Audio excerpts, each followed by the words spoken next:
Senhoras e senhores, boa tarde. Estamos dando início à abertura do 12º encontro para a capacitação do programa Trabalho, Justiça e Cidadania em Campinas, promovido pela Associação dos Magistrados da Justiça do Trabalho, da 15ª Região, a AMATRA 15, e a Escola Superior dos Magistrados da Justiça do Trabalho, da 15ª Região, a SMAT 15, que se sentem honradas e agradecidas com a presença de todos. Queremos agradecer a inestimável colaboração das entidades que contribuíram para a realização deste evento. Nossos agradecimentos à Associação Nacional dos Magistrados da Justiça do Trabalho, a ANAMATRA, ao Tribunal Regional do Trabalho da 15ª Região e à Escola Judicial do Tribunal Regional do Trabalho da 15ª Região, a EJUD 15. Ainda agradecemos a Bel Guaramis, patrocinadora do evento, cuja cooperação tem sido imprescindível ao programa. Também registramos a nossa gratidão pela parceria com a Secretaria Municipal de Educação de Campinas, a Fundação Municipal para Educação Comunitária, a FUMEC, e com vocês, docentes, por acreditarem na nossa proposta e se dedicarem ao programa TJC. Para a composição da nossa mesa de honra, convidamos as seguintes autoridades: Sua Excelência, o presidente da AMATRA 15 e diretor-geral da SMAT 15, juiz Sérgio Polastro Ribeiro.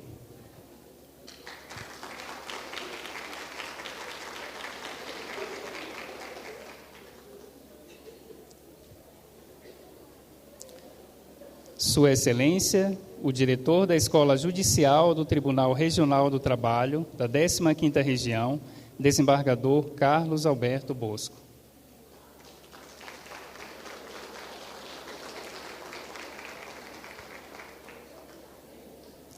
Sua Excelência, o prefeito de Campinas, doutor Dário Saad.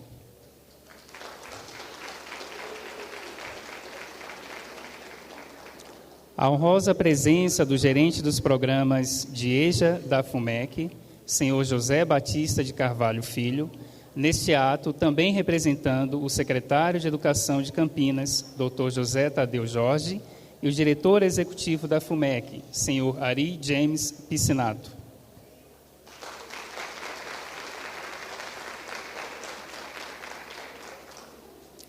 A honrosa presença da gerente de Gente, Cultura e Engajamento da Bel Guaramis, senhora Ana Paula Paste.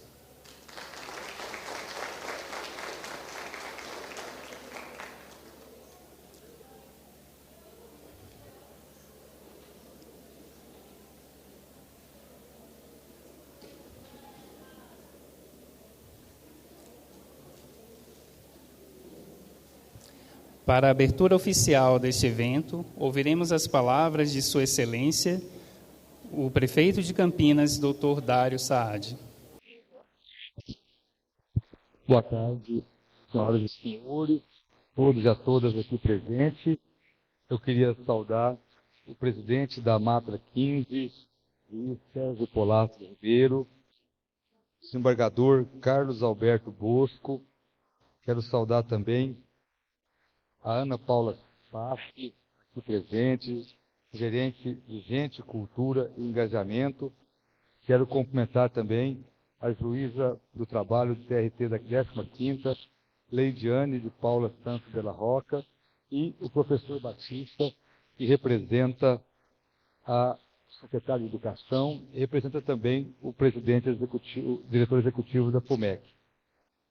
Primeiro, eu gostaria de agradecer à AMATRA por essa parceria com a Secretaria de Educação, com a FUMEC, que nós temos professores da Secretaria de Educação, do EJA da FUMEC também, e essa ação, tratar aqui realmente dos direitos da mulher, da ética, da questão da mulher em relação ao trabalho, é fundamental para os nossos professores.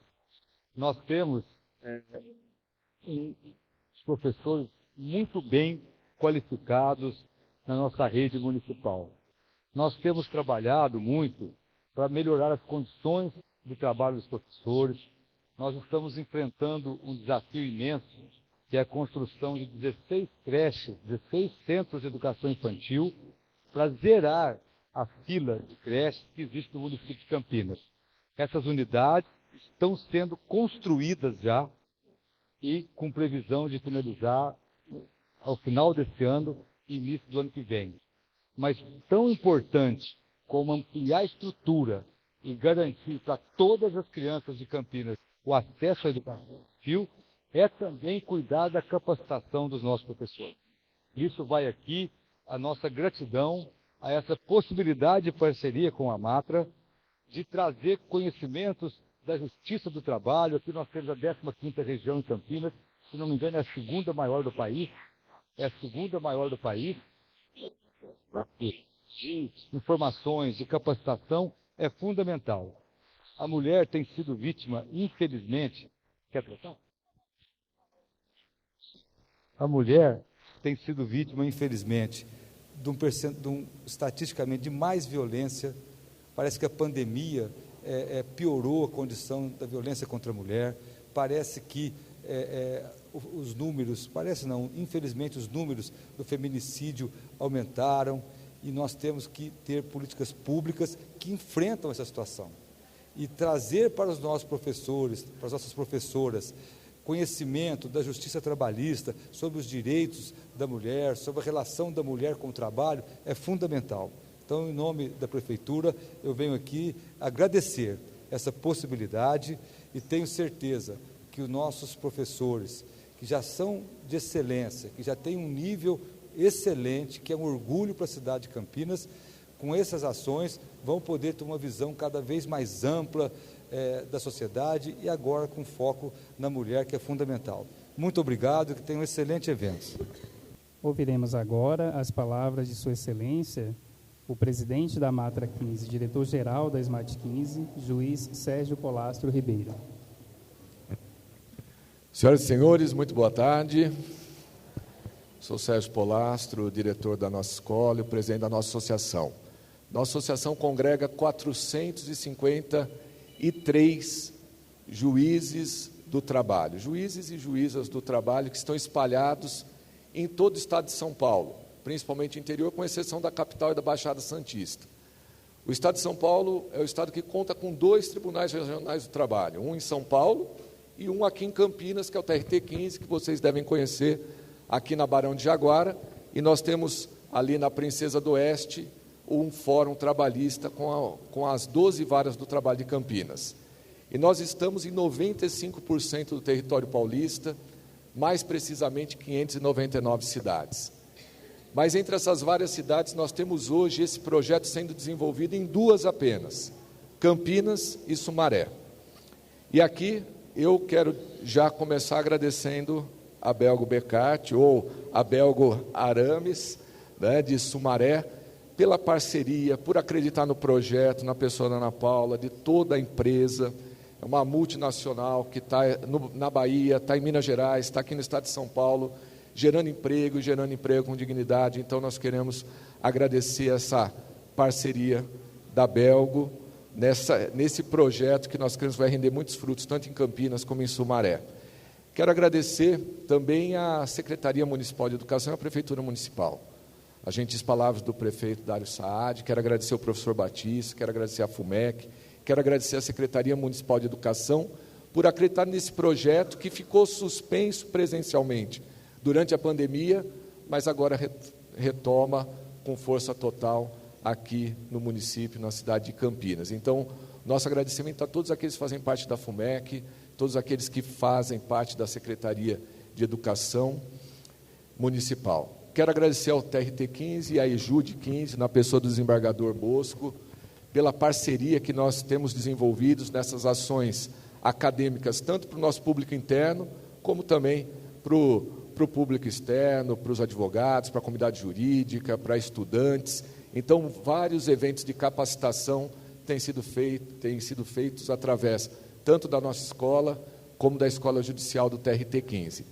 E gostaria de agradecer a cada uma das senhoras e dos senhores, docentes, que estão no dia a dia, seja na educação de jovens e adultos, seja no ensino fundamental, no ensino médio, formando cidadãos. E esse é o objetivo do nosso trabalho. Trabalho, justiça e cidadania. Isso faz parte da vida de todos nós. É isso que a gente busca, aproximar o judiciário, não só dos professores, mas aproximar o judiciário dos cidadãos e desses cidadãos que estão em formação, seja no ensino fundamental, no ensino médio, ou esses que por tantas vicissitudes da vida chegaram na fase adulta sem ter a oportunidade de uma educação de qualidade e agora retornam aos bancos escolares. Estão nas mãos das senhoras e dos senhores para que eles tenham essa oportunidade de cidadania, de formação como ser humano integral.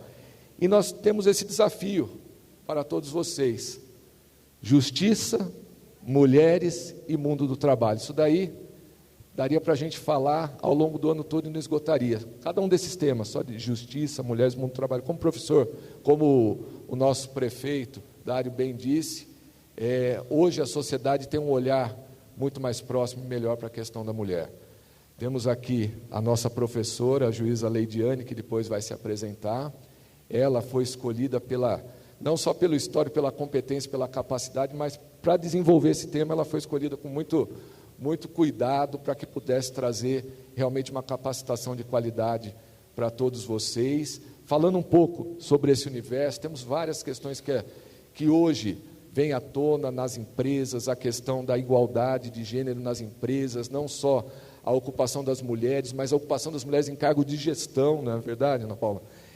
A questão do julgamento de perspectiva de gênero, que vai ser tratado, temos as questões que foram colocadas da violência, temos inúmeras questões nesse universo que envolve o universo da mulher, mas principalmente o mundo do trabalho. Nós temos recebido agora em vários locais do Brasil, em Campinas também, refugiados de outros países, mulheres refugiadas, que chegam às vezes sem o marido, chegam com os filhos, num outro ambiente. Talvez muitos aqui vão começar a receber crianças, se já não receberam, que falam outros idiomas, que não entendem o português, que a mãe não consegue, às vezes, acessar um serviço de saúde, porque ela não entende como funciona o nosso serviço de saúde.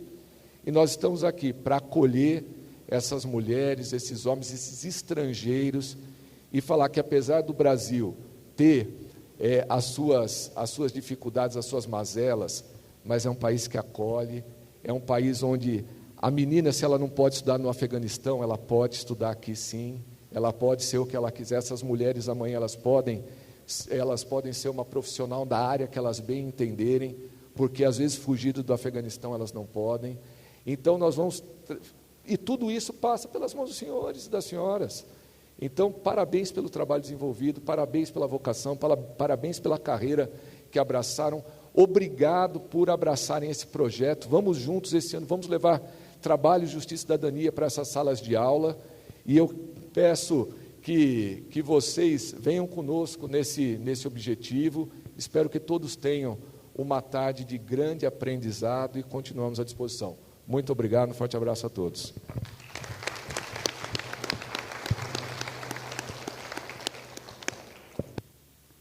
Ouviremos agora as palavras de Sua Excelência, o diretor da Jude 15, desembargador Carlos Alberto Bosco. Boa tarde a todos. Em nome da Escola Judicial do TRT 15, eu simplesmente recebi 5 minutos para falar, falarei menos. Eu só gostaria de dizer da minha alegria, da minha honra de poder participar de um evento desse. Portanto, eu parabenizo e incentivo e avalizo a postura adotada pela Escola ESMAT, Superior dos Magistrados do Trabalho, a AMATRA 15, dirigida pelo meu amigo Sérgio Polácio Ribeiro. Agradeço a oportunidade. Eu não sei qual que é a dificuldade de se compreender a importância da classe de vocês. Eu não sei qual a dificuldade. Eu acho que nós deveríamos levantar estátuas para cada professor, para cada um de vocês, com essa iniciativa de participar de uma capacitação, porque são formadores de opinião.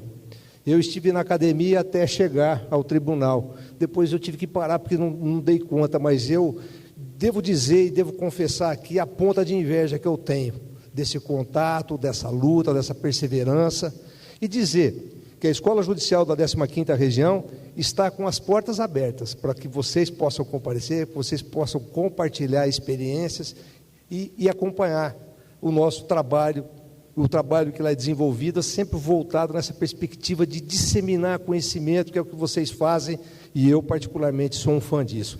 Boa sorte, que Deus abençoe vocês e que tenham uma excelente jornada hoje e sempre.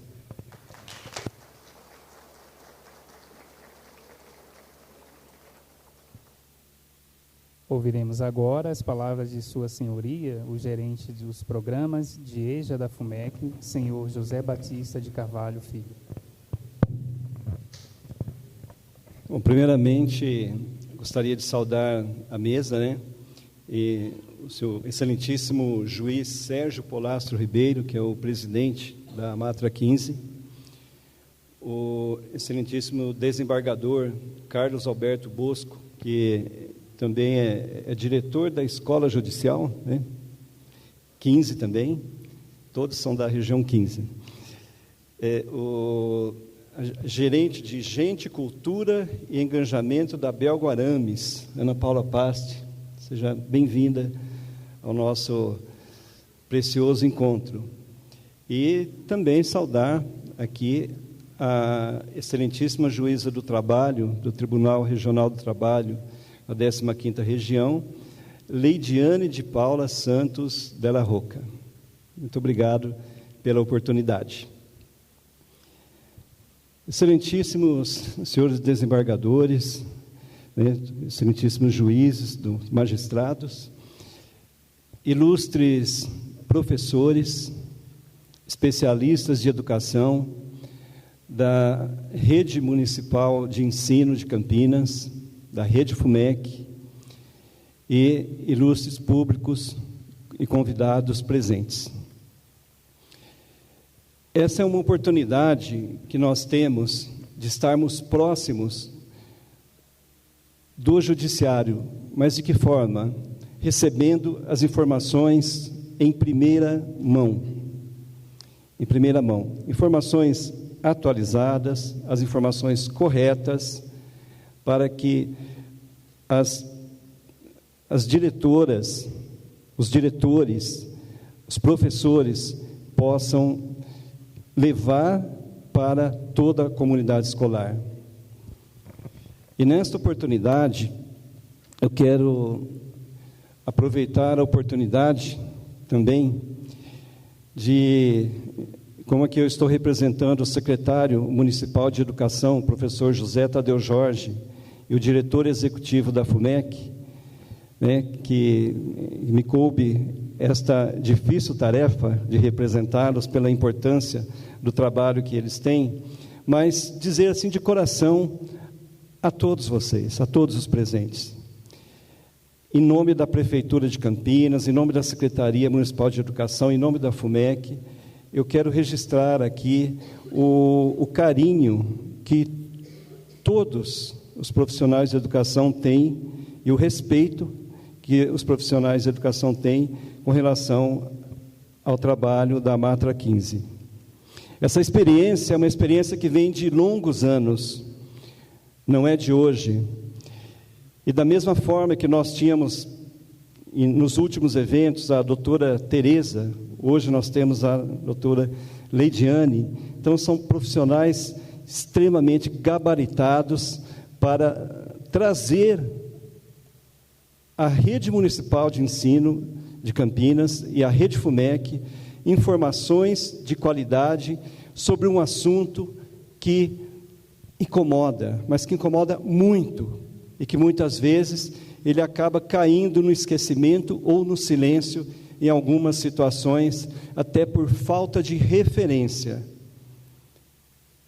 E aqui, nesta oportunidade, nós temos uma referência, ou sendo até um pouco mais ousado, a referência, para que nós possamos abordar com propriedade o tema de hoje, que é a justiça, mulheres e o mundo do trabalho. É um tema que está diretamente relacionado ao público-alvo. Aqui nós temos professores que estarão recebendo a capacitação, mas o público-alvo, os alunos de educação, jovens, adultos e idosos. Evidentemente que esse é um assunto que permeia a educação básica como um todo, mas principalmente esse público que já foi rejeitado, que já foi excluído em várias situações, que continua sendo excluído. Eles precisam muito desse apoio, inclusive apoio pessoal.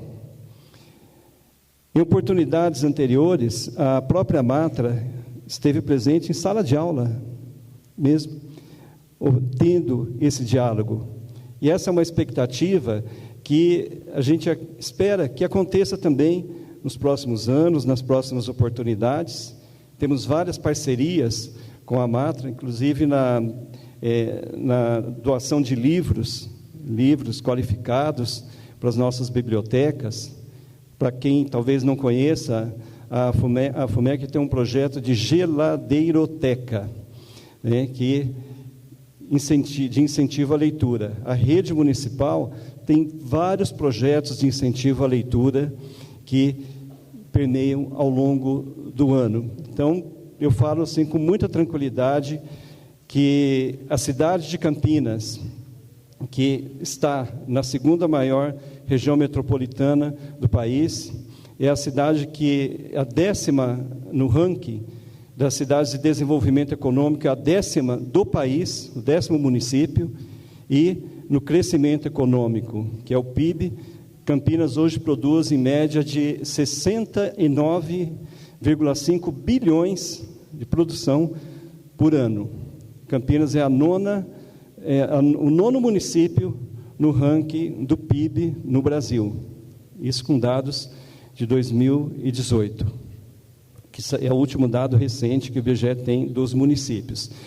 Então, nessa direção, a gente percebe que é uma região próspera e que precisa oferecer ao seu público informações e formação de qualidade.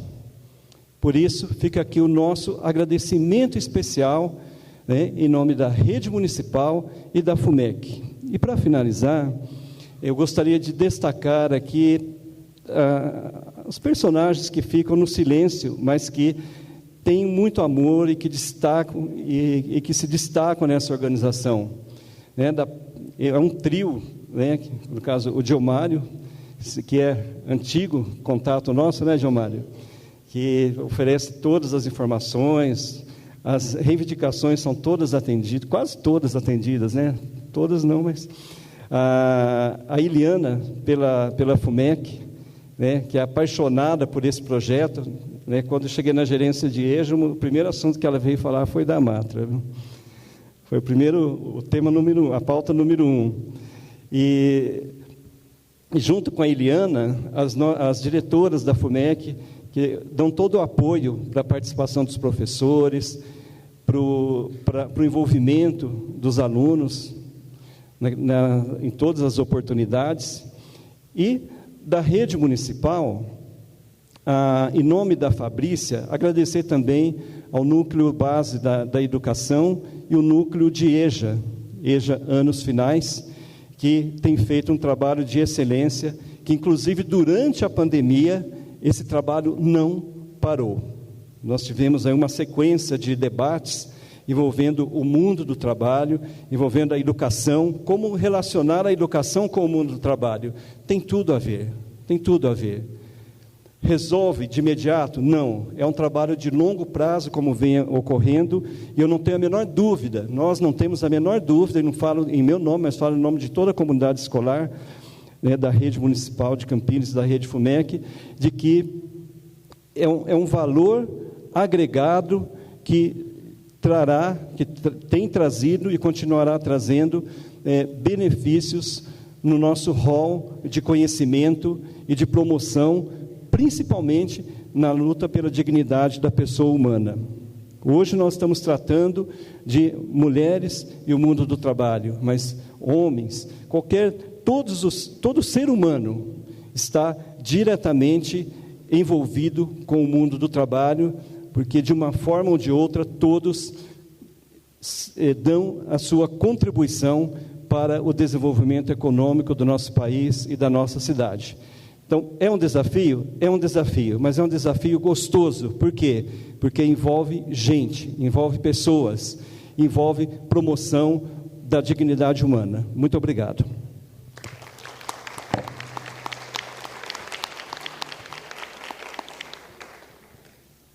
Teremos agora as palavras de Sua Senhoria, a gerente de Gente, Cultura e Engajamento da Belgo Arames, senhora Ana Paula Pasto. Boa tarde a todos. E, primeiramente, eu gostaria de agradecer o juiz Sérgio Polastro, presidente da Amatra, pelo convite à Belgo Arames em fazer parte desse projeto. Né? É muito feliz para a gente, né, participar, porque vai de encontro ao nosso propósito, que é a gente criando uma vida melhor. Então, nós da Belgo Arames acreditamos muito na educação, né? Nós achamos que a educação é uma peça fundamental para alavancar o resultado do país. Né? E aí a gente investir nesses jovens, que eles tenham conhecimento sobre cidadania, sobre direitos e deveres, é a gente entender que eles chegarão para nós no mercado de trabalho muito mais preparados. Então, isso para a gente, né, uma relação que nos traz muito orgulho. Principalmente o tema que vai ser trabalhado aqui hoje, que é justiça, mulheres e o mundo de trabalho. A Belgo Arames acredita muito no poder da inclusão, né? E nós sabemos que as mulheres, infelizmente, ainda são um grupo minoritário, né? Principalmente falando da nossa empresa. Nós somos uma empresa metalúrgica, onde predominantemente nós tínhamos um cenário masculino, e a gente vem trabalhando para que isso mude. Né? Então, hoje, se a gente olhar para o nosso quadro, na nossa unidade aqui de Sumaré, a gente tem apenas 7,33% do quadro de mulheres, né, trabalhando, mas isso no passado girava em torno de 2%. Então, é um pequeno avanço, sim, mas nós estamos trabalhando. Né? Então, nós queremos que os jovens, né, que estão em sala de aula, e aí vocês que são, né, o corpo docente, possam passar para eles, né, o poder que essas jovens têm, e não só as jovens, porque os homens também têm um papel muito importante nisso tudo. Né? A gente tem que trabalhar toda a população, né, conscientizando sobre esse tema que é tão importante. Então, a gente fica muito orgulhoso de participar. Né? O primeiro ano que a gente tem a parceria aí com a Amatra, e a gente espera poder participar aí dos próximos também. Muito obrigada a todos.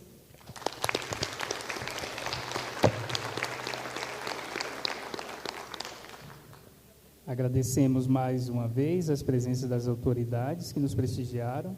Anunciamos a dissolução da nossa mesa de honra e, na sequência, daremos início à palestra da excelentíssima juíza do trabalho do TRT da 15ª Região, doutora Leidiane de Paula Santos de la Roca. Boa tarde. Que alegria ver esse público tão seleto, e eu já começo reverenciando os professores e agradecendo pela oportunidade, demonstrando a minha gratidão aos professores que tive ao longo da minha vida, e também a minha grande admiração. Eu sou professora também, além de juíza, sou juíza do trabalho já há 10 anos, sou professora universitária, e o meu objetivo hoje aqui não é ensiná-los, é só trazer alguns subsídios para que vocês, como semeadores do conhecimento, possam trazer algumas informações e contribuir para essa luta, que é uma luta antiga, a luta das mulheres. No início dessa exposição, no início do nosso encontro, né, eu fui perguntada por que falar sobre o direito das mulheres em pleno 2023. Né? Nós sabemos que as mulheres já vêm lutando há tanto tempo, por que falar ainda? Por que reforçar ainda? Porque é muito necessário. Não podemos deixar que isso caia no esquecimento. Nós temos que continuar a luta e buscar os pequenos avanços, que são pequenos muitas vezes, mas que eles vão progredindo. E a minha intenção aqui nessa exposição, permitam que eu gosto de andar, né? O professor gosta de andar, eu não gosto de ficar muito parada. Trazer um pouquinho aí não só dos direitos da mulher, que geralmente quando a gente participa de encontros sobre direito da mulher, nós falamos dos direitos que foram conquistados ao longo da história, né? Mas meu objetivo é trazer também um pouquinho de otimismo, aquecer um pouco o coração de vocês, né, nessa tarde fria, mas aquecer com otimismo e também com esperança de mudança, e mostrar um pouco como o Poder Judiciário está tratando essa questão, como o Poder Judiciário está voltando seus olhos para a questão de gênero. Eu posso estar enganada, mas nosso público aqui é eminentemente feminino, né? Isso já é uma vitória, né, na educação. Não queremos ser mais, queremos apenas igualdade dentro dos nossos direitos. E eu fico muito feliz também em ter aí uma gestora, né, uma mulher ocupando um cargo de gestão, a doutora Ana Paula da Belgo Arames, né, que nos patrocina, que apoia, né, a Belgo Arames apoia o nosso programa. É muito gratificante ver uma mulher ocupando um cargo de gestão, que infelizmente é tão raro. Então vamos lá, eu trouxe alguns slides. Gostaria de dizer também que o nosso modelo vai ser um modelo bate-papo. Fiquem à vontade para fazer questionamentos. Não é uma exposição, é uma troca de ideias, uma construção conjunta de ideias. Então, justiça, mulheres e mundo do trabalho. Realmente, o nosso presidente da Matra 15, Sérgio Polastro, já adiantou. São temas aí para vários meses de trabalho, né? Justiça, mulheres e mundo do trabalho. Mas eu vou buscar aí trazer um pincelado, né? Trazer um pouquinho de alguns pontos que a gente merece refletir. Bem, não é de hoje que as mulheres lutam pela conquista de direitos, né? Nós já falamos desde 1932, por exemplo, já temos o voto feminino. Em 1946, a Constituição estabeleceu o direito de mulheres votarem e serem votadas. Em 62, as mulheres casadas deixaram de precisar de autorização do marido para trabalhar fora, abrir conta em banco, viajar ou ter comércio. Hoje são coisas comuns, mas precisamos lutar para isso, para obter esse direito. Em 1988, o que temos em 1988? A nossa Constituição Federal. E essa Constituição democrática, ela proibiu diferenças salariais por motivo de sexo, de cor, estado civil. Será que a Constituição ficou só no papel ou será que ela já está se concretizando? Pela experiência, cada um deve ter uma experiência pessoal, principalmente aí voltando para as mulheres. Será que conquistamos essa igualdade que a Constituição preconizava lá atrás? 1988, estamos em 2023. Será que evoluímos? E aqui, mostrando esses números, 1932, né, parece uma coisa muito do passado. Mas aí uma curiosidade. Até 1983, as mulheres eram proibidas de jogar futebol. Sabiam disso? As mulheres foram proibidas de jogar futebol por 40 anos, mais de 40 anos. Justamente com uma justificativa, assim, no sentido de que aquele esporte não combinava com a formação física do belo sexo. Ou seja, a mulher, por ser mulher, não poderia ser esportista. E aí eu trago um pouco do que nós temos de mais recente no Poder Judiciário, que é o tal do protocolo para julgamento com perspectiva de gênero. Já ouviram falar sobre isso? Alguém aqui já teve contato com essa questão? Recentíssima, saindo do forno, pessoal. É um instrumento direcionado a juízes e juízas para apreciar os casos com os olhos, com a lente do gênero. Ou seja, garantir julgamentos que assegurem o direito à igualdade, à não discriminação e evitem repetir estereótipos, repetir preconceitos, repetir discriminações. Nós temos um protocolo que é um guia. É um livro, até eu deixei ali o link no slide à frente, está no site do CNJ. O CNJ é o Conselho Nacional de Justiça. Ele é um órgão do Poder Judiciário, mas ele não tem função de julgar, ele não tem função jurisdicional. Ele é um órgão de supervisão administrativa e financeira do Poder Judiciário e também é responsável pela implementação de algumas políticas públicas. E o protocolo para julgamento com perspectiva de gênero, ele vem nessa linha de assegurar aí à mulher maior igualdade dentro do Poder Judiciário, nas decisões judiciais. Porque não basta que a igualdade esteja prevista na lei, é necessário concretizá-la. E para isso é necessário ter uma nova leitura. Os juízes precisam também se despir de preconceitos, porque muitas vezes nós vemos decisões judiciais impregnadas de estereótipos, de preconceito. E na nossa própria sociedade, quem nunca ouviu aquele comentário? Ah, mas ela pediu, ela estava com aquela roupa. Isso já é um preconceito que muitas mulheres às vezes já têm. E nós vamos ver mais à frente que algumas mulheres replicam estereótipos, replicam ideias machistas. Esse protocolo, ele reconhece, portanto, que existe uma desigualdade estrutural. Está na estrutura da nossa sociedade. E ele é um guia de 132 folhas que traz um passo a passo para o juiz. Lembrando que, a todo momento, o juiz ele deve se ater à possibilidade de existirem desigualdades estruturais que vão influenciar naquele caso. Então, aqui tem um passo a passo, são 7 passos. O primeiro, na aproximação com o processo. A partir do momento que o juiz pega o processo, ele vai ter que analisar. Será que esse caso envolve uma desigualdade estrutural?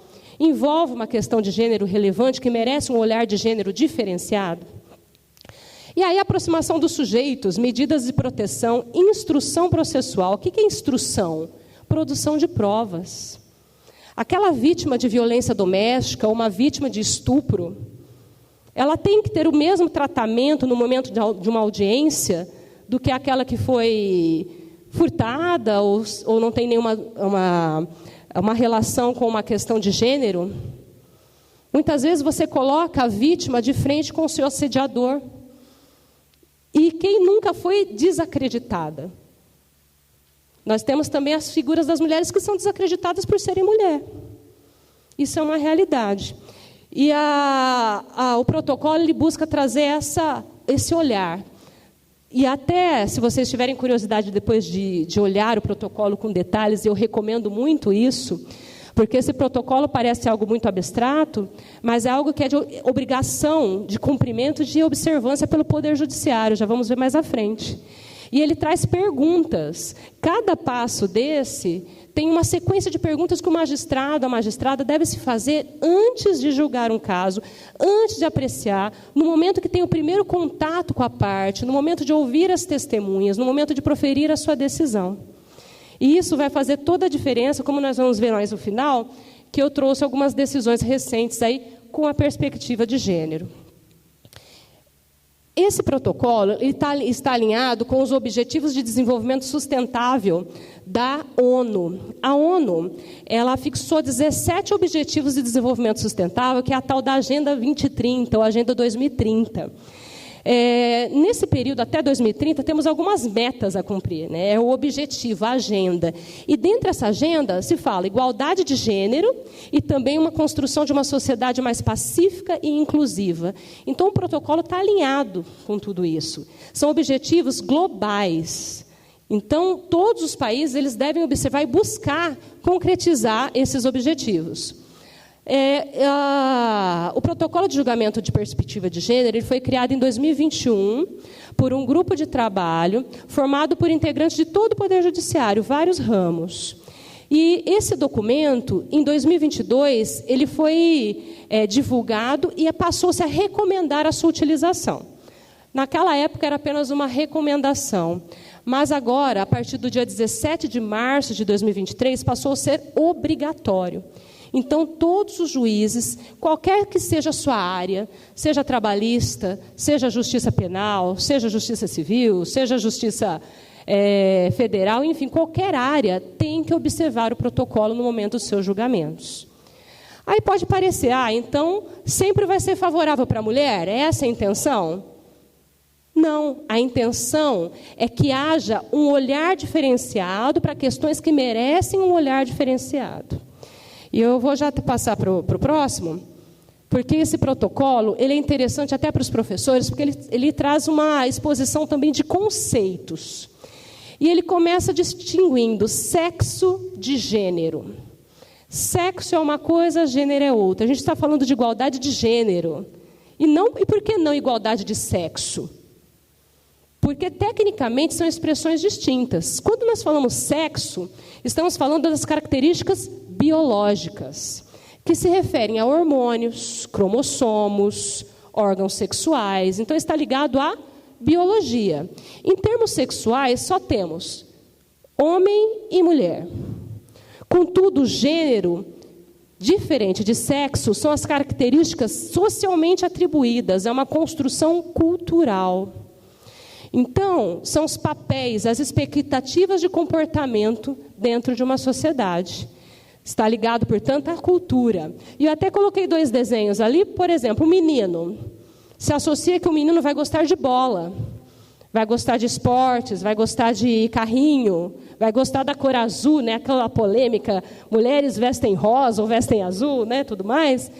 É uma construção cultural, porque sexualmente não se fala que uma menina vai gostar de boneca e um menino vai gostar de carrinho ou vai gostar de bola.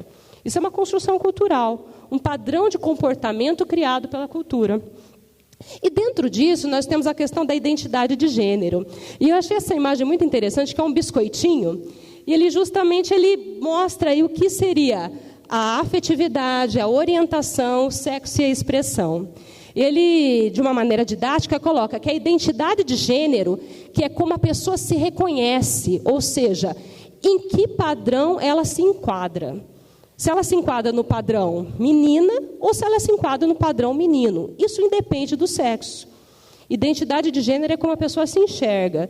E dentro disso nós temos o cisgênero, que é aquele que a sua identidade corresponde exatamente ao seu sexo. Então, a menina que gosta de coisas de menina, culturalmente colocadas como coisas de menina. Isso eu vou reforçar muito, porque nós vamos ver que isso é toda uma construção que foi feita ao longo dos séculos. Dentro da afetividade está no cérebro, até no bonequinho ali. A orientação seria o sentimento, enquanto que a identidade seria a sua expressão. E a sociedade ela impõe papéis diferentes a homens e mulheres. E esses papéis, não raras vezes, são reproduções de hierarquias sociais estruturais, ou seja, frutos de uma relação de poder.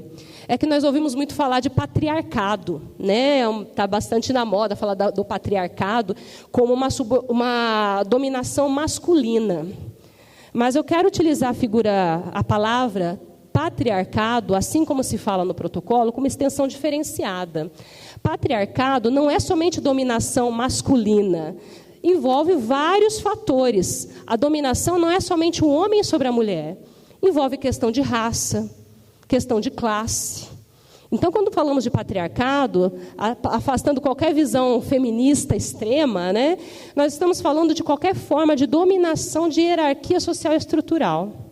Dentro dessa linha, nós temos algumas construções que nós, às vezes, nos pegamos a pensar e replicá-las. O feminino e o masculino. Quando falamos de feminino, geralmente se associa esfera privada, sensível, emoção acima da razão, né? As mulheres são sentimentais, né? Quem nunca ouviu isso, passivo e, principalmente, dedicado a atividades de cuidado. Cuidado com os filhos, cuidado com a família, cuidado com o lar. Já o homem já está associado à esfera pública, e não é por outra razão que os homens já ocupam bem mais tempo posições de poder, né, posições de gestão, ou posições até vinculadas à nossa legislação, né, à formação de opinião, racional e também agressividade e liderança. Então, dentro dessa construção, os papéis são formados no mercado de trabalho. E isso justifica um problema estrutural que justifica a existência de desigualdade no trabalho e tão poucos cargos de gestão ocupados por mulheres. Eu trouxe essa informação que eu achei bastante interessante, porque, principalmente, que estamos aqui falando com educadores, né? E falamos aí no período colonial, a educação feminina era voltada naquela época, no início do século XX, para os cuidados domésticos, né? Justamente nessa estrutura. E o currículo das mulheres lá no Brasil colônia, né? Em Portugal também naquela época, era ligado ao tal do abecedário moral. Já viram o tal do abecedário moral? Alguém já teve conhecimento? Era o currículo que uma mulher necessitaria aprender. Então, aqui está pequeno, eu vou ler para vocês, para a gente poder acompanhar. A, amiga da casa. B, benquista da vizinhança. C, caridosa para com os pobres. D, devota da Virgem, uma religiosidade já implícita nesse tempo. E, entendida no seu ofício.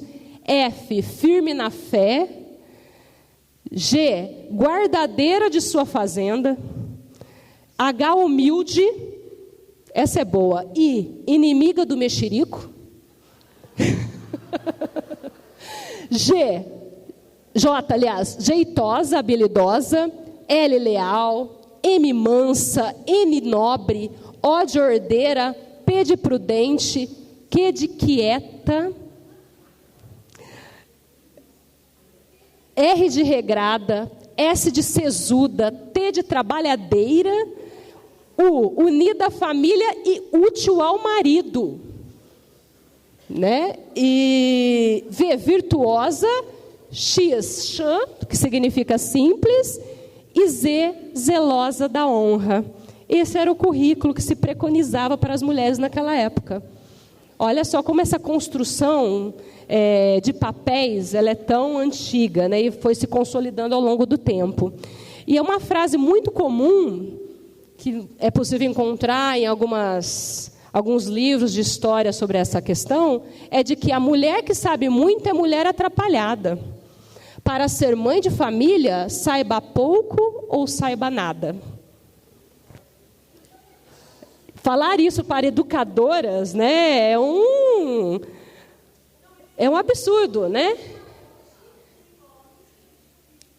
Com certeza, e mulheres, hoje, estamos falando aqui de 1585 o abecedário. Alguns vão dizer que, ok, né, esse abecedário eu acho que deveria existir hoje, né, aqueles que são mais machistas. Mas veja, progredimos, né? Nós costumamos muitas vezes nos colocar na situação de que, olha, as coisas estão ruins demais. Nós não analisamos o que já evoluímos, o que já caminhamos. Sempre analisamos à frente, o que temos ainda que caminhar. Mas veja, evoluímos, não evoluímos? Estamos aqui com várias mulheres que tiveram oportunidade de estudo, que estão passando o seu conhecimento adiante, que trabalham, que muitas vezes são as chefes de seus lares, que criam seus filhos sozinhas. Naquela época, isso era algo sem possibilidade de se cogitar. Então, houve uma evolução, com certeza, apesar de termos muito para ser feito ainda. E dentro disso, falamos então dessa questão da divisão estrutural, das hierarquias de poder, dos papéis que as mulheres têm desde os primórdios, que são construções culturais na mente das pessoas. E aí eu passo um pouquinho para o trabalho, para a divisão sexual do trabalho. Já que a mulher tem seu papel, já que o feminino tem certas características e o masculino tem outras, então isso também se reflete na forma em que o trabalho é dividido. Divisão sexual do trabalho nada mais é que uma divisão do trabalho decorrente de relações sociais envolvendo o sexo. Então, nós falamos que o trabalho produtivo geralmente é associado à figura masculina, enquanto a mulher, trabalho de cuidado, trabalho reprodutivo. E muitas vezes, aliás, não raras vezes, o trabalho de cuidado ele é desvalorizado. E eu falo de trabalho em sentido amplo, não só o trabalho remunerado, mas também aquele trabalho não remunerado de cuidado da casa. Vamos chegar um pouquinho mais adiante, mas já fazendo um spoiler, né? As mulheres que têm companheiros ou são casadas, né, com homens, a divisão doméstica é igual? Evoluímos muito, mas a contribuição para as atividades do lar é 50%, 50-50%? Dificilmente. Por mais que o homem seja um homem, ele contribui, ele ajuda, mas esse resquício, olhem só como a expressão ajuda, muito bom. Exato, não é uma divisão de tarefas, é uma ajuda. Isso também parte daquela concepção dos papéis, da divisão estrutural que nós falamos atrás. Dados, né? Eu sempre gosto de trazer algumas estatísticas. Em média, as mulheres dedicam 10,4 horas por semana a mais que os homens nos afazeres domésticos e no cuidado de pessoas. E uma notícia interessante, um dado relevante, é a importância da educação. Porque a realização de afazeres domésticos ela é mais alta entre homens que têm formação superior completa.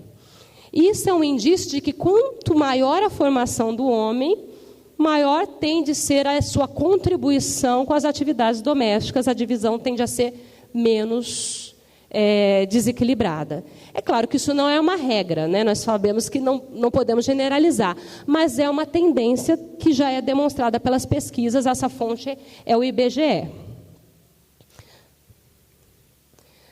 Não sei se todos vão conseguir enxergar, mas é uma charge eu achei bem interessante que fala da onde saímos, basicamente, para onde chegamos, né? Então, falo da mulher das cavernas, a mulher com muitos filhos, o direito a voto, a liberdade sexual e onde estamos agora? A mulher acumulando atividades domésticas e trabalho, se virando ali para dar conta de tudo. Essa é uma citação de 1919, do livro Cartas de Mulher, de Berta Lutz. E eu achei interessante porque é de 1919, mas traz uma concepção bem interessante. Ela fala o seguinte: uma das maiores forças de emancipação e progresso está em nosso poder, a educação da mulher e do homem. Dela, para que seja intelectualmente igual e para que sua vontade se discipline. Dele, para que se acostume a pensar que mulher não é brinquedo para o distrair, para que, olhando sua esposa, suas irmãs e lembrando de sua mãe, compreenda e se compenetre na dignidade da mulher. Então, em 1919, um indício já de que a educação é tão importante, tanto para a mulher quanto para o homem também. E profissões com maior percentual de mulheres, né? É uma divisão sexual do trabalho e isso acarreta também consequências nas profissões.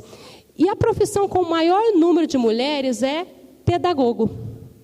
Temos aí a maciça maioria, 91,21% de mulheres. Depois tem copeiro de hospital, auxiliar em saúde bucal, assistente social, nutricionista, professor de nível superior na educação infantil, de 0 a 3 anos, auxiliar de desenvolvimento infantil, babá, manicure, esteticista e professor de nível médio na educação infantil. São dados do CAGED de 2018. Vejam, o que temos aí de ponto em comum? Atividades relacionadas a cuidado, né, dentro daquela divisão sexual do trabalho. E no Poder Judiciário é diferente, né? Eu estou aqui como uma representante da categoria feminina na Justiça do Trabalho. E a Justiça do Trabalho ela tem uma peculiaridade de ser constituída por muitas mulheres. Eu tenho orgulho de dizer isso, que nós somos o único ramo da Justiça do Trabalho, da Justiça, aliás, com mais de 50% de mulheres atualmente, o que não representa o universo global de todos os ramos da justiça. Em 1988, nós tínhamos aproximadamente 24,6% de mulheres na magistratura. A primeira mulher a ingressar na magistratura estadual foi em 1980. Vejam só como que demorou. E a primeira ministra do Supremo Tribunal Federal, somente em 2000. E hoje, se nós olharmos a composição dos nossos tribunais superiores, vemos muito poucas mulheres ainda. Vejam que a divisão sexual se reproduz, né, em todas as esferas.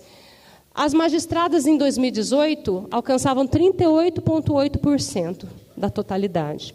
O número ainda, analisando todos os ramos da justiça, porque nós temos a justiça comum e a justiça especializada. Dentro da especializada, nós temos a justiça eleitoral, a justiça do trabalho, a justiça militar. E temos a justiça comum, que é a justiça que abarca o maior número de ações. Dentro de tudo isso, somente 38,8% são mulheres. Então, é um dado também que reproduz, e aí até eu coloquei da necessidade de desconstrução do padrão normativo vigente. Quando vocês pensam em um juiz, e isso eu coloco como a sociedade como um todo, e eu vivencio isso, você pensa geralmente num homem mais velho, um homem, primeiro, mais velho, branco, hétero, cristão. Geralmente é essa a ideia que nós temos de um papel de um magistrado. E eu já passei por isso na pele, porque eu entrei na magistratura há 10 anos, e naquela época, muito jovem ainda, né, muitas vezes eu me sentava na sala de audiências, antes de começar as sessões, eu estava lá e entravam advogados mais velhos, falavam, mocinha, você pode chamar o juiz? Eu passei por várias vezes por isso. Por quê? O que se espera? Encontrar um homem mais velho, geralmente sisudo, com cara de bravo, vestido de preto, preferencialmente com uma toga, né? E você chega lá e encontra uma menina de 27 anos de idade, mulher, né? Uma mulher é algo que parece que não encaixa, né? E isso faz parte também dessa reprodução de estruturas de poder, né? Da divisão sexual. Aqui eu trouxe uma pesquisa da GNT em parceria com a He4She, e eles falam justamente do desafio da igualdade, fala que numa média global, as mulheres ganham o equivalente a 77% dos salários dos homens. E ainda, para que a gente possa alcançar uma igualdade, se a gente caminhar da forma que estamos caminhando, isso só vai ser possível em 2086. Então, acredito que não conseguiríamos enxergar essa igualdade. Isso se caminharmos numa linha, né, de uma forma linear. 800 milhões de mulheres, ou seja, 41%, ainda não têm proteção adequada durante a maternidade. Temos que nos lembrar também que muitas mulheres trabalham na informalidade, principalmente em trabalhos domésticos, né?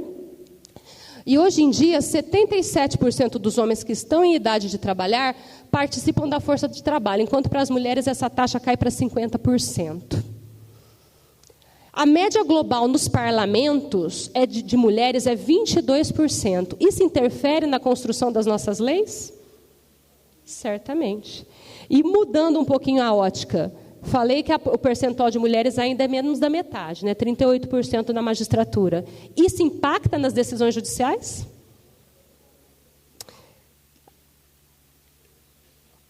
Porque dentro dessa ideia, nós temos aquela ideia... Estou tentando desmistificar algumas questões, tá? Quando eu falo pensamos dessa forma, eu me insiro nisso também, porque o juiz não é eu digo sempre para os meus alunos que o juiz não é ET, né? Ele não chegou numa nave espacial, pousou aqui e vai julgar.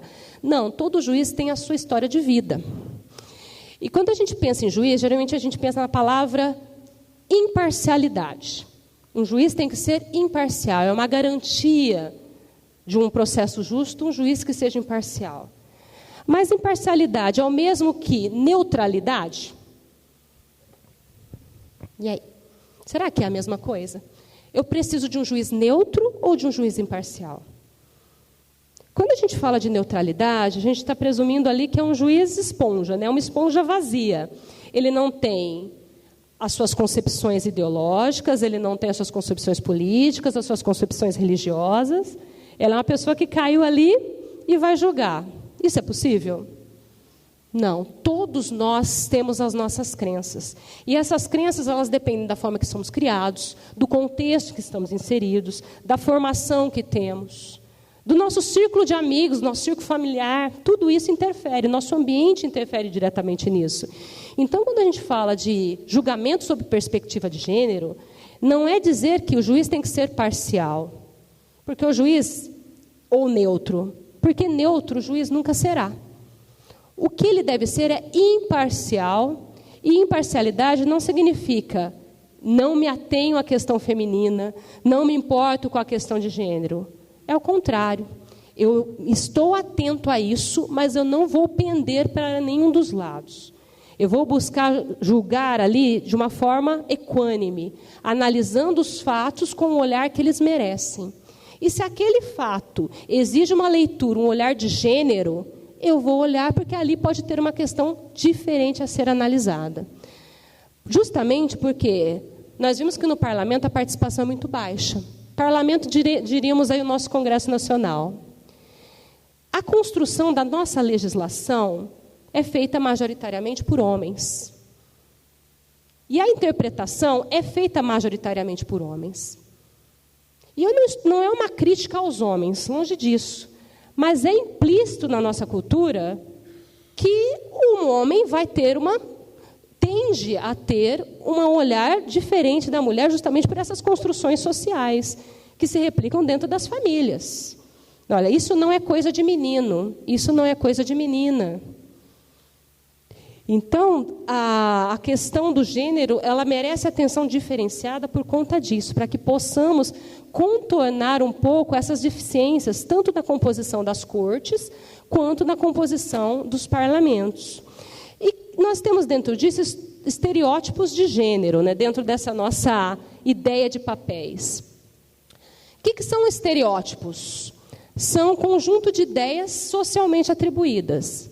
E aí eu falo um pouco da violência sexual. Quando falamos de violência sexual, muitas vezes temos situações em que se coloca em dúvida o relato da vítima, em que se supervaloriza o comportamento da vítima antes da violência. Ah, mas também ela usava aquela roupa, ela frequentava aquele lugar. Coisas que não têm a ver com o fato propriamente dito, mas que intrinsecamente ali o juiz, até eu coloco, involuntária e inconscientemente acaba levando em consideração. Ou seja, ele já começa o seu julgamento, a sua análise daquele caso, com o olhar, eu acho que pelo comportamento que ela tinha nas redes sociais, pelas fotos que ela postava, eu acho que ela provocou. Não podemos aí ser hipócritas e analisar a coisa fora da sua caixinha, como se isso não fosse algo real, porque infelizmente acontece. Se não ocorresse, nós não tínhamos uma preocupação tão grande do CNJ para estabelecer um protocolo, um manual, um guia, para que os juízes possam se perguntar antes de julgar. Por quê? Nós temos aquele estereótipo do abecedário, que a mulher deve ser recatada, útil ao marido, quieta, não se envolver em mexericos, né? Justamente porque esse é o padrão esperado pela sociedade. E quando falamos de violência doméstica ou disputas de guarda, temos casos em que se desconsidera o depoimento das mulheres, o depoimento das meninas. Por quê? Porque mulheres são vingativas, destemperadas, então se uma mulher está disputando a guarda de alguém, ela está querendo se vingar do marido, eventualmente. Não digo que isso não pode acontecer. O que não podemos é generalizar e tornar aquilo como um padrão. Mulheres são menos racionais, são mais emotivas. E aí temos aquelas frases famosas que decorrem disso, que a gente ouve por aí com uma frequência mais do que desejada, infelizmente. Violência doméstica. Me desculpe, só fiz isso porque amei demais. Eu amava muito. Por isso que eu era tão ciumento, por isso que eu batia, por isso que eu prendia, por isso que eu judiava. Em briga de marido e mulher não se mete a colher. É uma concepção machista, né? Que a mulher, aquela relação conjugal, está no âmbito privado e o Estado não deve intervir naquela situação. Nada disso teria acontecido se ela não estivesse vestida daquele jeito. Ou, eu sou super equilibrado, a minha ex que era louca. Né? Quem tem ex-marido aí pode ter ouvido isso. Né? E isso se replica aí numa análise de um caso posto em juízo. Não sei se todos se lembram, mas nós tivemos um caso emblemático, vou falar muito brevemente sobre ele, do caso da Mariana Ferrer. Alguém aqui se recorda do caso da Mariana Ferrer? Teve bastante repercussão nacional. E foi aberto um PAD. O que é um PAD? É um processo administrativo para apurar a conduta do juiz que conduziu a audiência em que estava se colhendo o depoimento da Mariana Ferrer. A Mariana Ferrer, ela ajuizou uma ação penal em 2020 e naquela ação se discutia o tal um crime de estupro de vulnerável. E naquela época começou a se falar, existe estupro culposo? Lembram? Acho que virou até meme por aí. E, independente do mérito, sem analisar se houve estupro ou não houve estupro, a questão da prova, nada disso. O que se discute aqui é a conduta do juiz diante do que aconteceu naquela audiência.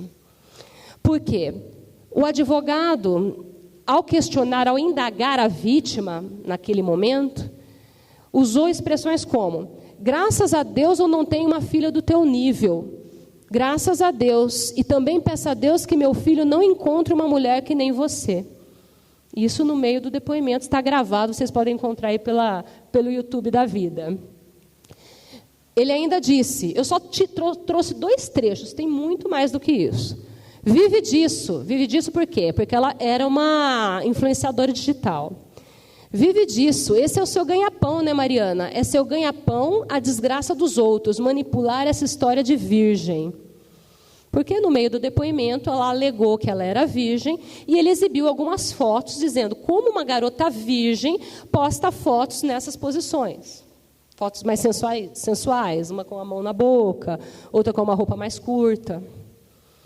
E aí o juiz, naquela oportunidade, e isso que vai ser objeto da investigação, suscitou-se que ele teria sido omisso, que ele não deveria ter permitido que a coisa se colocasse nesse sentido, ele como condutor daqueles atos. Isso ainda está objeto de análise pelo CNJ, porque o CNJ entendeu que há indícios para se averiguar, porque a vítima, independentemente do mérito, ela tem o direito de ser tratada com respeito. E até nas imagens desse caso, ela se coloca a chorar, e ela fala, eu só quero respeito. Independente do mérito, não vamos pré-julgar, mas o respeito ele deve existir a qualquer momento, e a todo momento, aliás, na condução de um processo. E aí, eu vou para o foco da nossa exposição, que é a mulher no mundo do trabalho, né? Então, nós temos hoje estereótipos machistas, que enxergam mulheres como frágeis, e temos também a questão da maternidade, que acaba sendo aí um argumento de interrupção profissional. Ora, as mulheres em período reprodutivo, né, ainda que podem ter bebês, elas acabam não sendo contratadas, ou aquelas que optam por terem filhos têm a sua carreira interrompida. Isso é bastante comum, nós vamos ver os dados. E isso reflete no número de desigualdade, porque nós temos aqui ocupação de cargos em direção.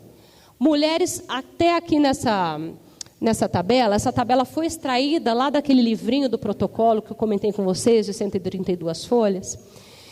E ele faz um comparativo também entre negras e não negras, e brancas.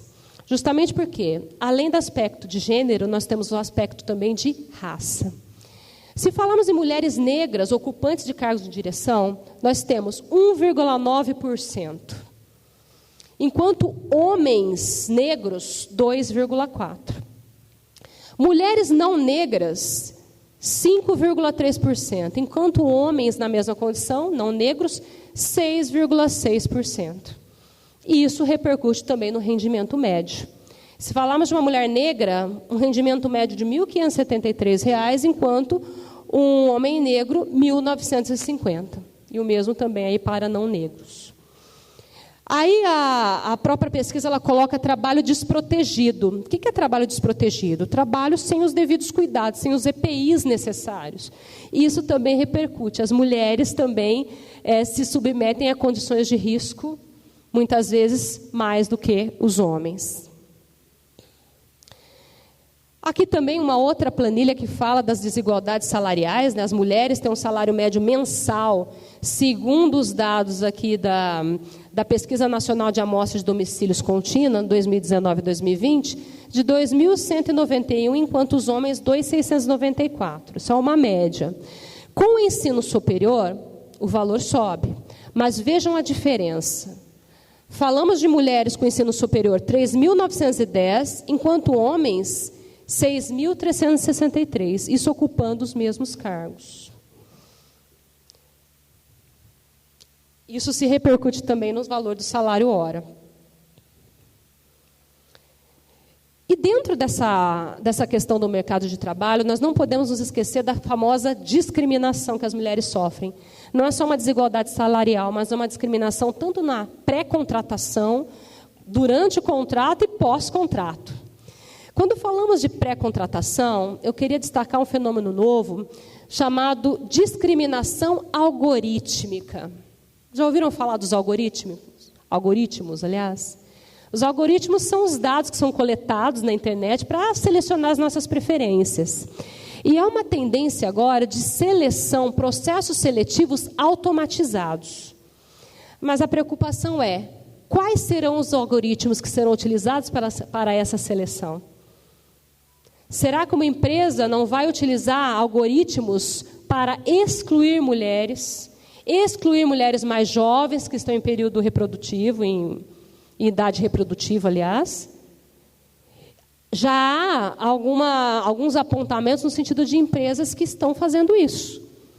Vamos fazer uma seleção automatizada de currículos, por exemplo, mas os critérios, que nem sempre são transparentes, envolvem fatores discriminatórios. Eu não falo só de discriminação de gênero, mas discriminação também de raça. Então, é algo muito perigoso. Também falamos na fase contratual e extinção do contrato, da própria licença maternidade, que muitas vezes é usado como argumento de que o trabalho da mulher custa mais caro.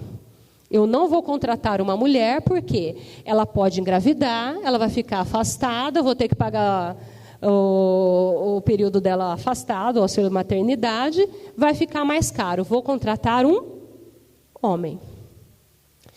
Parece um comentário machista, né? Uma mulher faria um comentário desse tipo? Faz. Eu vou até... Essa é uma notícia recente, relativamente recente, de 2020. Uma nutricionista se recusa a contratar mulheres que querem ser mães por custarem mais caro. Eu trouxe porque é uma notícia que estava amplamente divulgada na rede. E eu vou pedir licença para vocês para ler o que ela disse. Eu evito contratar mulher. Eu só contrato mulher se eu precisar muito que seja mulher. Se não tiver um homem que faça aquela função. Porque eu sei que mulher custa muito caro para contratar. Ela pode engravidar e ela engravidando eu tomei né? Porque eu vou ter que afastar ela e vou ficar pagando ela e vou ter que contratar outra. É a fala dela, tá? As palavras dela. Ela tem o dia que está de cólica, que está de TPM, que não dá para ir para trabalhar. Fora todas as outras questões que a mulher tem, que é diferente de homem. Então, essa é a narrativa de uma mulher, que replica, que confirma, aliás, tudo que nós estamos falando até agora, da reprodução de estruturas de poder. E essa mesma nutricionista, em outra reportagem, ela foi questionada sobre se ela dispensaria uma empregada que quisesse ter filhos. E ela confirmou publicamente que sim, que ela já fez. Que a funcionária pensava em ter filhos e ela, para evitar a situação dela engravidar e estar no trabalho, ela acabou dispensando essa funcionária. Nesse caso, ela mesma confessou uma prática discriminatória.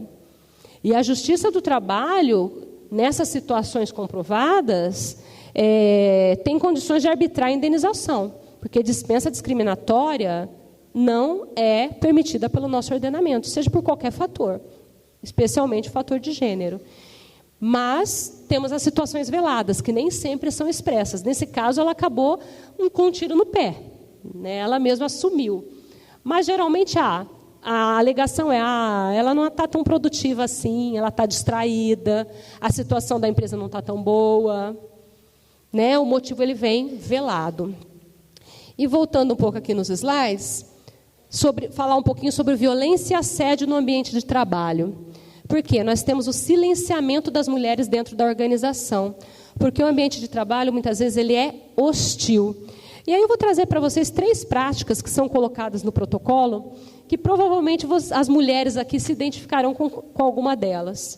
Uma delas é o interrupting, que é quando os homens ou os outros ali que compõem uma reunião não esperam que uma mulher conclua o raciocínio e interrompem para expor as próprias opiniões. Mulheres, tendencialmente, aí nas estatísticas, tendem a ser interrompidas durante as reuniões. E aí nós passamos isso para o lugar de fala da mulher. A mulher nem sempre tem o seu lugar de fala. E pesquisas, eu não trouxe os dados aqui, mas comentando-os, as pesquisas mostram ainda que quanto maior a participação das mulheres, ou seja, o maior número de mulheres nas reuniões, as mulheres elas são menos silenciadas. Elas tendem a se sentir mais à vontade para expor as suas opiniões. Mas em ambientes majoritariamente de homens, isso é muito difícil. Temos ainda o mansplaining, que é quando os homens explicam o óbvio como se as mulheres fossem incapazes de entender. Então, não deixa eu explicar como funciona o feminismo, né? É uma charge, só para tornar a coisa um pouco mais didática. E temos ainda o gaslighting, que é quando o abusador, né, aquele homem que acaba cometendo essa violência de gênero, distorce a realidade para benefício próprio, fazendo a vítima duvidar da própria memória. Por exemplo, fumando de novo, de onde você tirou isso? Você deve estar de TPM. A TPM é sempre um argumento aí quando se fala de trabalho feminino, né? E ainda, nós temos aqui, dentro dessas violências, a própria apropriação de ideias. Homens que colocam a ideia como se fosse sua. A ideia foi trazida por uma mulher e acaba outros homens se apropriando. A mulher fala, eu acho tal. Aí vem um homem falar, na minha opinião é tal coisa. E a opinião do homem, ele teve a ideia. Desprezando aí o potencial feminino. Eu já fui vítima disso. Acredito que aqui também... Quem aqui já passou por alguma dessas situações? Qualquer uma dessas, as mulheres? Temos várias, né? Ou ser interrompida durante uma reunião, ou ser subestimada na sua opinião, ou ter a sua opinião apropriada por um homem. E o que explica esse quadro persistente de desigualdade de gênero no mercado de trabalho? Então, já partindo para o nosso final. Foi feita uma consulta, um relatório pela consultoria legislativa, isso foi publicado na agência Câmara de Notícias, e se apontou 2 fatores que levariam a essa desigualdade no mercado de trabalho. O primeiro, o maior tempo das mulheres dedicado aos trabalhos domésticos, então essa necessidade da mulher ter que se dividir e nem sempre ali conseguir cumprir com as tarefas da forma de um homem, porque eventualmente tem que faltar para levar um filho no médico, para um filho que ficou doente, demandas domésticas que exigem mais tempo da mulher. E também uma discriminação, inclusive prévia, ou seja, antes da contratação, relacionada à própria licença maternidade. E aí eu trago um dado interessante. A FGV fala que metade das brasileiras é demitida ou pede demissão até 2 anos após a licença maternidade. Por quê? Outra pessoa assumiu aquela função, ou para se evitar uma nova gestação, uma nova licença já se dispensa.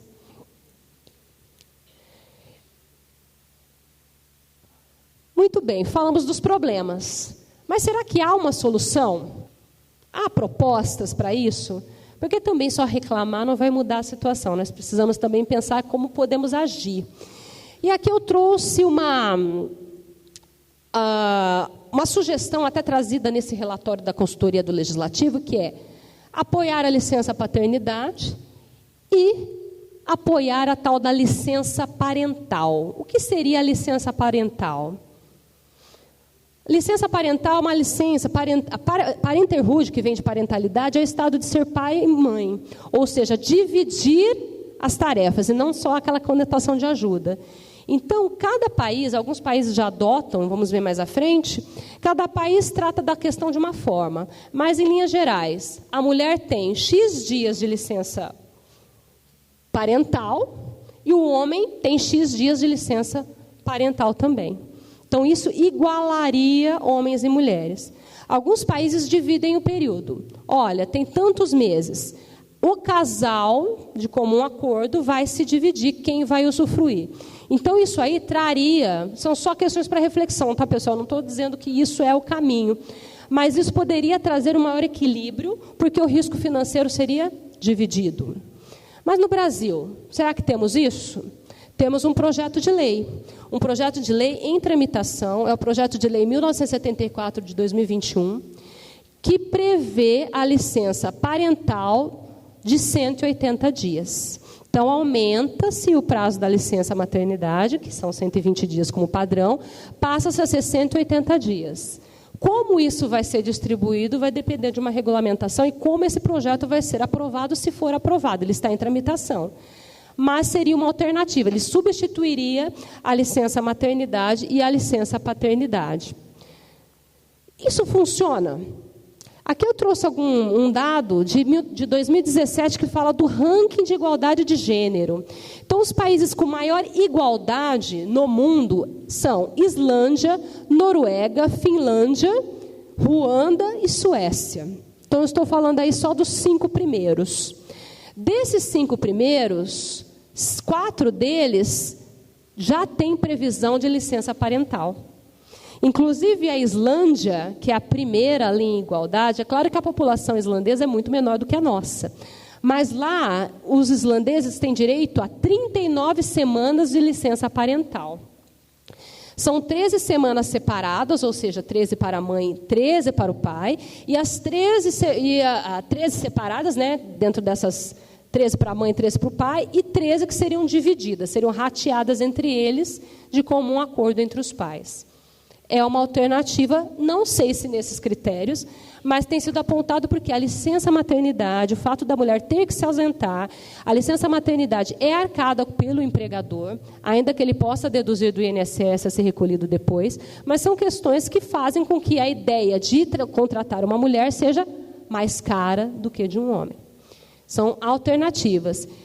Mas por que incluir mulheres? É um aspecto só individual, só para que cada mulher se sinta incluída? Não, isso tem uma repercussão na sociedade. Porque quando você inclui a mulher no mercado de trabalho, você aumenta o poder de consumo daquela mulher. Mulher não gosta de consumir, né? Imagina, né? Então, se você coloca a mulher com uma renda melhor, ela vai consumir mais.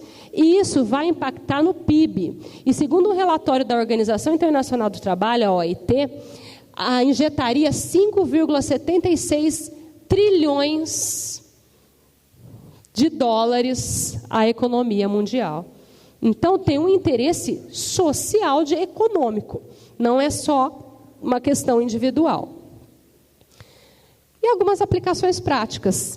Falamos de tudo isso, contextualizamos o problema, vimos que temos um protocolo de julgamento sob perspectiva de gênero, uma iniciativa do Poder Judiciário, e isso tem sido aplicado já na prática.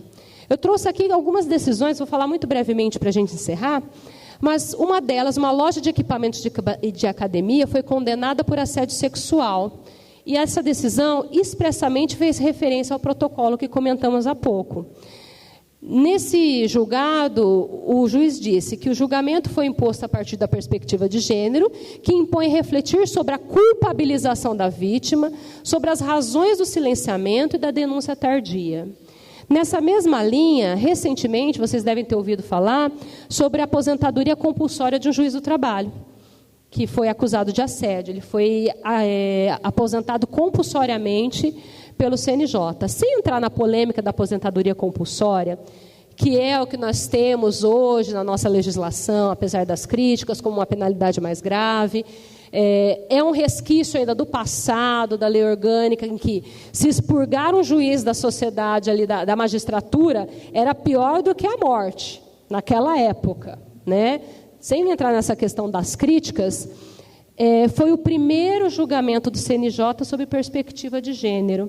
E a própria ministra Rosa Weber, que é a presidente do CNJ, disse: o que mais dói nesse processo é que as condutas eram adotadas e se invocava a condição de magistrado. Eu posso porque eu sou juiz.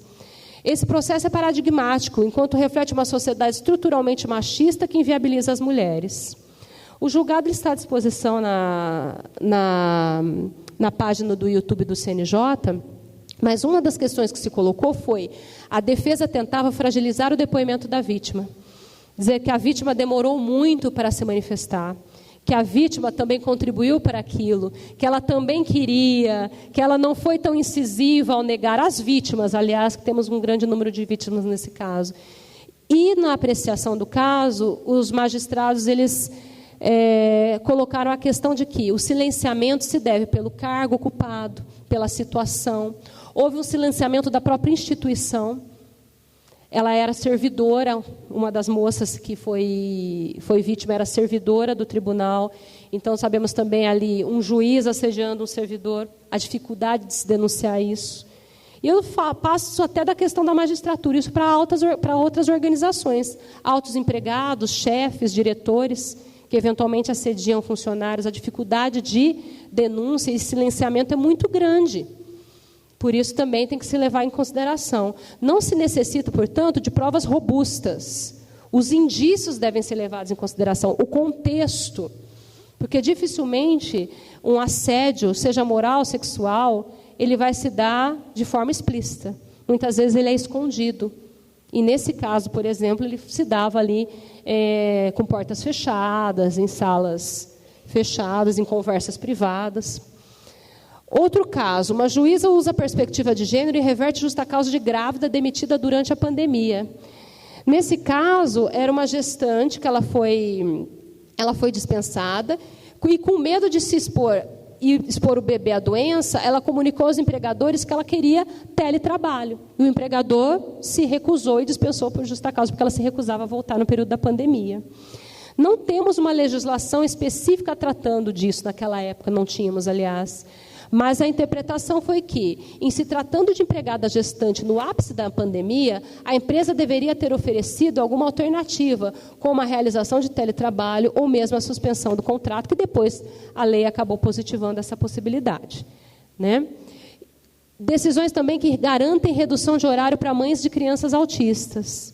Já temos decisões garantindo fora do serviço público, porque no serviço público nós temos regulamentação para isso, mas na esfera privada não temos, mas já temos decisões estendendo isso justamente pela necessidade de um maior tempo de cuidado para crianças autistas.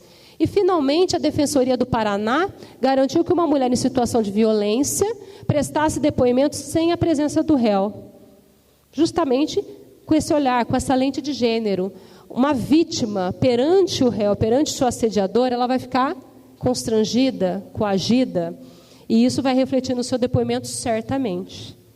Bem, eu acho que eram essas as minhas principais considerações. É um tema bastante amplo, mas o que eu queria deixar, como eu disse no início da exposição, é acalentar o coração com um pouco de esperança e otimismo, porque apesar das dificuldades, dos dados apontarem situação de desigualdade tão gritante, ainda podemos fazer alguma coisa, as medidas estão sendo tomadas. E aí, para finalizar, chamo a questão da educação, a responsabilidade da educação, de plantar as sementes. Professores, na minha concepção, são semeadores. E quando vocês semeiam, vocês levam para as famílias, né, e não só para os próprios alunos. Então, a partir da construção, da desconstrução, aliás, de estereótipos de gênero, nós podemos aí contribuir para que a desigualdade ela seja combatida dentro de casa, para que possamos aí com pequenas medidas, a conta-gotas muitas vezes, possamos aí contribuir nessa luta. Tá? Obrigada, foi um enorme prazer estar com vocês. Eu agradeço a oportunidade e me coloco à disposição. Se alguém tiver alguma colocação ou dúvida, estou à disposição de vocês. Obrigada.